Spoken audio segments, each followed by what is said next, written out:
కాసేపట్లో ఎమ్మెల్సీ కవిత ఇంటికి చేరుకోనున్నారు సిబిఐ అధికారులు.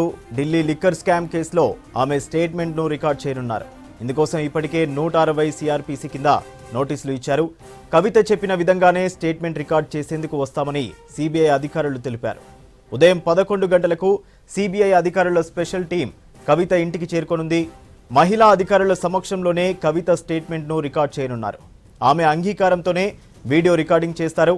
అమిత్ అరోరా రిమాండ్ రిపోర్ట్లో ఈడీ కవిత పేరు ప్రస్తావించిన తర్వాత సిబిఐ కవితకు నోటీస్ ఇచ్చింది.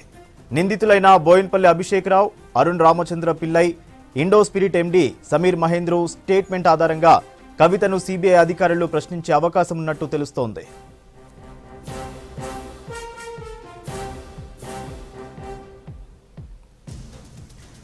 సిబిఐ విచారణతో ఎమ్మెల్సీ కవిత ఇంటి దగ్గర భారీ భద్రత ఏర్పాట్లు చేశారు. టీఆర్ఎస్ కార్యకర్తలు కవిత ఇంటికి వస్తారనే సమాచారంతో పోలీసులు పరిసర ప్రాంతాల్లో భారీ బందోబస్తు ఏర్పాటు చేశారు.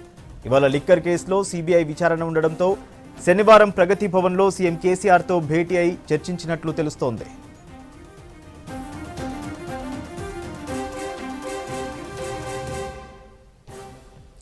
లిక్కర్ కేసులో ఎమ్మెల్సీ కవిత వివరణపై మరింత సమాచారం షరీఫ్ అడిగి తెలుసుకుందాం. షరీఫ్, చెప్పండి, లేటెస్ట్ అప్డేట్స్ ఏంటి?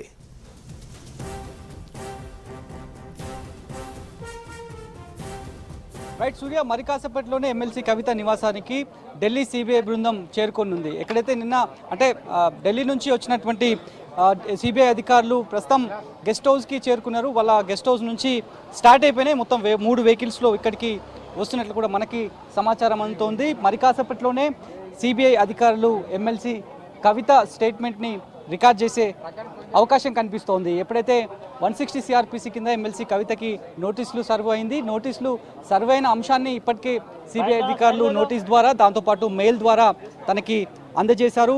ఇక కొద్దిసేపటి క్రితమే తన స్టేట్ ప్రోటోకాల్ వెహికల్లోనే ఒక అడ్వకేట్ లోపలికి వెళ్ళారు. లీగల్ టీమ్స్ మెంబర్స్ అంతా కూడా లోపలికి వెళ్ళారు. లీగల్ ఒపీనియన్ తీసుకున్న తర్వాతనే ప్రస్తుతానికైతే సిబిఐ అధికారుల స్టేట్మెంట్కి ఆమె సహకరించే అవకాశం కనిపిస్తోంది. కొద్దిసేపటి క్రితమే వాళ్ళు లోపలికి వెళ్ళడం జరిగింది. ఎక్కడైతే సిబిఐ విచారణ, సిబిఐ వాంగ్మూలం ఎమ్మెల్సీ కవితది రికార్డ్ చేయబోతున్నారనేటువంటి సమాచారం తెలుసుకున్నటువంటి గత కొద్ది రోజుల నుంచే చాలా మంది కార్యకర్తలంతా కూడా ఎమ్మెల్సీ కవిత సింపథైజర్స్ ఇక్కడికి వస్తున్నారు. కానీ ఇవాళ మాత్రం ఎవరు కూడా రావద్దు, కార్యకర్తలు ఎవరు కూడా ఇంటి పరిసర ప్రాంతాలకి రావద్దు అనేటువంటి స్ట్రిక్ట్ ఆదేశాలు కూడా పార్టీ నుంచి, దాంతోపాటు ఎమ్మెల్సీ కవిత దగ్గర నుంచి వెళ్ళినట్లుగా కూడా తెలుస్తోంది. సో ఇప్పుడు మనం చూస్తున్నాం ఎగ్జాక్ట్గా ఒక 100 మీటర్ల దూరంలో తన నివాసం ఉంది.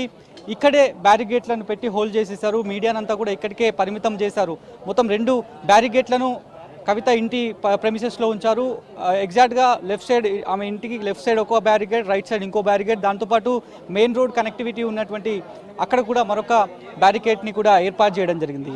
ఎక్కడైతే AAP deputy CM Manish Sisodia case వ్యవహారంలోనే 477A కింద ఎక్కడైతే విచారణ ఒకవైపు నడుస్తుందో ఆ విచారణలో భాగంగానే ప్రస్తుతం ఎమ్మెల్సీ కవితను విచారణ చేయాల్సినటువంటి అవసరం ఉంది. ఆమె స్టేట్మెంట్ ఒక విట్నెస్ స్టేట్మెంట్గా ప్రస్తుతానికైతే రికార్డ్ చేయాల్సినటువంటి అవసరం ఉంది అనేటువంటి విషయాలపైన ఇప్పటికే సిబిఐ అధికారులు కవితకి సూచించడం జరిగింది. ఎప్పుడైతే గతంలోనే 6th రోజు విచారణకు వస్తాము, సిద్ధంగా ఉండండి, ప్లేస్ని మీరు ఖరారు చేయండి అనేటువంటి విషయాలను ఎమ్మెల్సీ కవితకి సూచిస్తూ కూడా 160 సిఆర్పిసి కింద సిబిఐ అధికారులు నోటీసు మొదటగా జారీ చేశారు. కానీ దానికి మాత్రం ఆమె స్పందనగా వేరేలాగా ఆమె రిప్లై సిబిఐ అధికారులను కోరింది.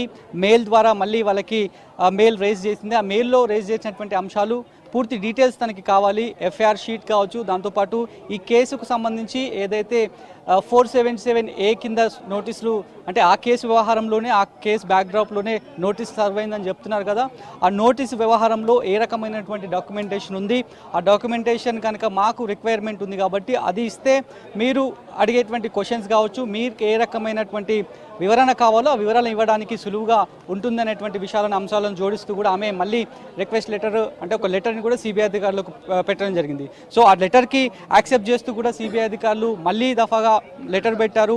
ఆ ఎఫ్ఐఆర్ నెంబర్ని పెట్టారు. దాంతోపాటు ఆ కేసు రిలేటెడ్గా ఏవైతే డాక్యుమెంట్స్ ఉన్నాయో ఆ డాక్యుమెంట్స్ అన్నీ కూడా ఎమ్మెల్సీ కవితకు అందించే ప్రయత్నం చేశారు. ఆ తర్వాత మళ్ళొక లెటర్ కూడా కవిత నుంచి రిక్వెస్టేషన్ లెటర్ కవిత నుంచి సిబిఐ అధికారులకు వెళ్ళడం జరిగింది. ఎక్కడైతే మొదటగా 6వ తారీఖు రోజు విచారణకు వస్తారు, అదే రోజు సిద్ధంగా ఉండండి అనేటువంటి విషయాలపైన ఏదైతే సూచించారో ఆ డేట్ రోజు మినహా మిగతా డేట్లు 11, 12, 14, 15 ఈ తారీఖుల్లో అందుబాటులో ఉంటాను. బిజీ షెడ్యూల్ యాజ్ పర్ నోటీసులు అందకంటే ముందే షెడ్యూల్ అంతా కూడా యాజ్ పర్ టైం టేబుల్ ప్రకారం సెట్ అయిపోయింది కాబట్టి ఈ డేట్స్లో 6th రోజు మాత్రం అవైలబుల్గా ఉండనటువంటి విషయాలను చెప్తూ కూడా మళ్ళొక లెటర్ రైజ్ చేశారు.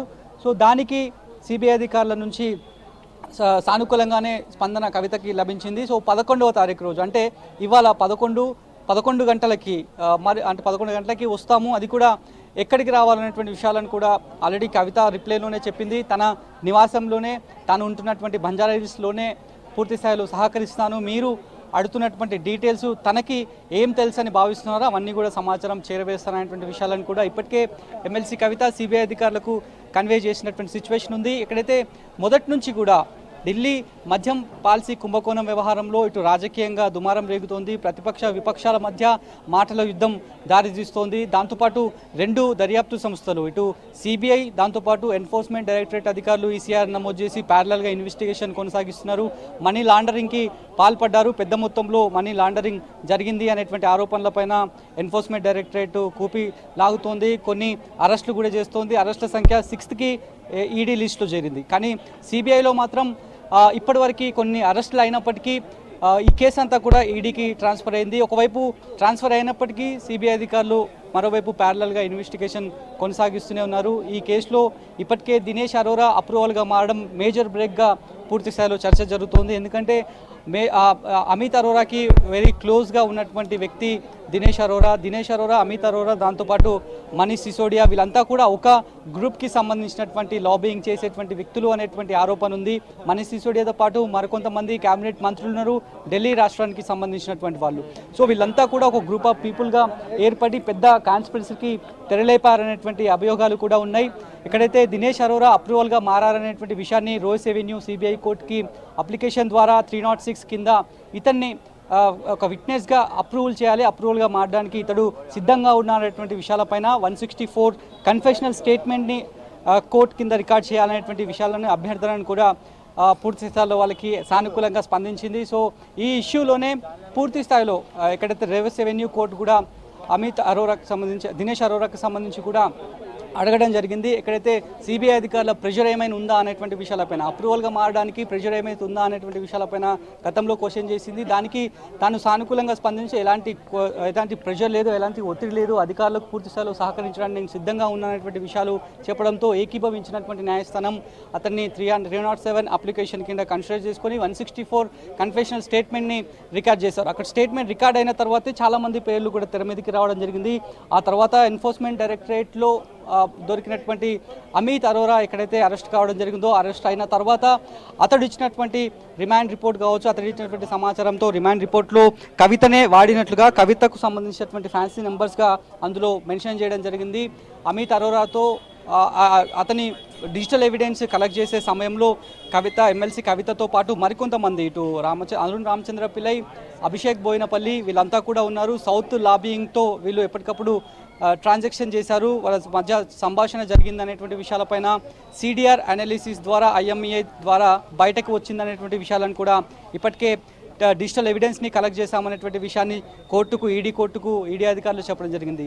ఆ అంశం ఎక్కడైతే రిమాండ్ రిపోర్ట్లో కవిత పేరు వచ్చిన తర్వాత 48 గంటల తర్వాత ఎగ్జాక్ట్గా సిబిఐ నుంచి ఎమ్మెల్సీ కవితకి 160 సిఆర్పిసి కింద నోటీసులు సర్వే అయింది. అది ప్రస్తుతం చర్చకు దారితీస్తోంది. కానీ లీగల్ ఎక్స్పర్ట్స్ చెప్తున్నటువంటి మాట ఒకటే, కేవలం ఎమ్మెల్సీ కవితకి యాజ్ పర్ సాక్షిగా తనకి ఏ రకమైనటువంటి సమాచారం 477A మనీష్ సిసోడియా పైన నమోదైనటువంటి కేసు వ్యవహారంలో ఉంది అనేటువంటి విషయాలపైన సిబిఐ భావిస్తున్నట్లుగా ఏ రకమైనటువంటి సమాచారాన్ని సిబిఐ కవిత దగ్గర నుంచి తీసుకోబోతోంది.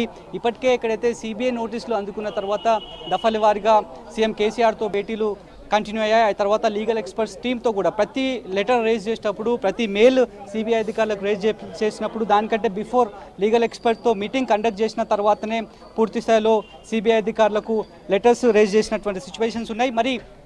మరి కాసేపట్లోనే సిబిఐ అధికారులు ఎమ్మెల్సీ కవిత నివాసానికి వచ్చే అవకాశం కనిపిస్తోంది. పూర్తి స్థాయిలో కూడా ఎవరు కూడా కార్యకర్తలు రావద్దు, కార్యకర్తలు ముందస్తుగా వస్తే కనుక ఖచ్చితంగా ఇక్కడ ఉన్నటువంటి పోలీసులు అడ్డుకునే ఛాన్సెస్ అయితే ఈజీగా కనిపిస్తున్నాయి. ఎందుకంటే పూర్తి స్థాయిలో భద్రతను మాత్రం కట్టుదిట్టం చేశారు. మొత్తం 3 బ్యారికేడ్లను ఏర్పాటు చేసి ఎక్కడికక్కడ కట్టడి చేస్తున్నారు. మీడియా పర్సనల్స్ మాత్రమే లోపలికి అలో చేస్తున్నటువంటి పరిస్థితి. ఎగ్జాక్ట్గా 11 o'clock టైంని ఖరారు చేశారు కాబట్టి ఆ టైం ప్రకారమే ఇన్ టైంలోనే సిబిఐ ఢిల్లీ బృందం ఇక్కడికి చేరుకునే ఛాన్సెస్ అయితే కనిపిస్తున్నాయి. సూర్య, రైట్, థ్యాంక్ యూ షరీఫ్.